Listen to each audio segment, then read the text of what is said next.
Psalm 127 has always been true, but it may be that we feel it at the moment more than we usually would, because we live in a time when it's really clear that we are not in control. And so here's the basic message of Psalm 127. Here's what it has to say to us. It says, you can toil and strive and work all you want, but if the Lord isn't in it, then your labours are in vain.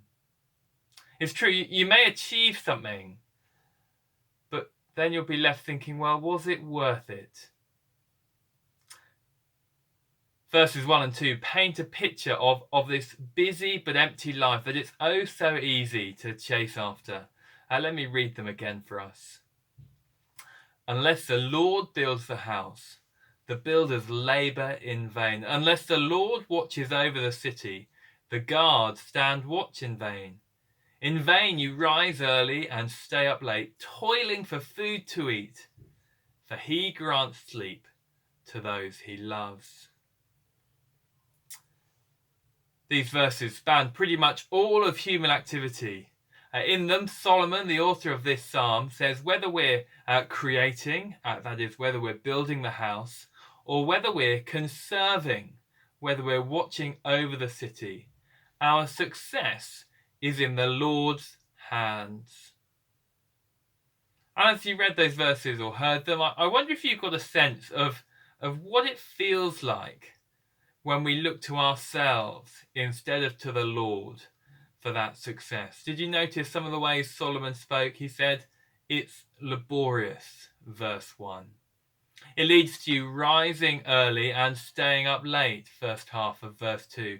It means breakfast meetings, working lunches, dinner with clients, middle of verse 2. It's a lack of sleep, end of verse 2. This sort of toil, when the Lord is not in what you're doing, is tiresome, exhausting, restless. Faced with being not in control, the way of working described in verses 1 and 2 clearly isn't the answer. And yet when we're aware that we're not in control, the Bible is clear that an attitude that says, well, I'm just going to let go and let God, well, that isn't the answer either. So what should we do? What is the answer? Well, that comes in verses 3 to 5. And these verses, which at first reading may have seemed so disconnected from the first half of the psalm, they're actually an illustration of how we can avoid this anxiety-inducing toil. If you are reading the NIV like I am, it's obscured a bit. But if you look in a more word-for-word translation like the ESV, you'll notice at the beginning of verse 3 that there's a behold that the NIV doesn't translate. And with that behold, Solomon is saying, it's a bit like this. Let me give you an example. And here's his example in verses 3 to 5. He says, children are a heritage from the Lord, offspring a reward from him. Like arrows in the hands of a warrior are children born in one's youth. Blessed is the man whose quiver is full of them. They will not be put to shame when they contend with their opponents in court. Solomon says having children is a picture of what it's like to neither fall off the anxious toil side of the horse or to fall off the let go and let God side of the horse.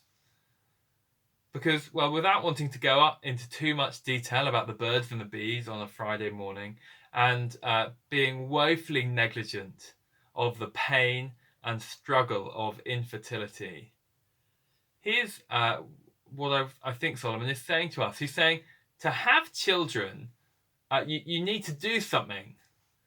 But the success of what you do and the subsequent blessing it brings, well, they are things firmly in the Lord's hands.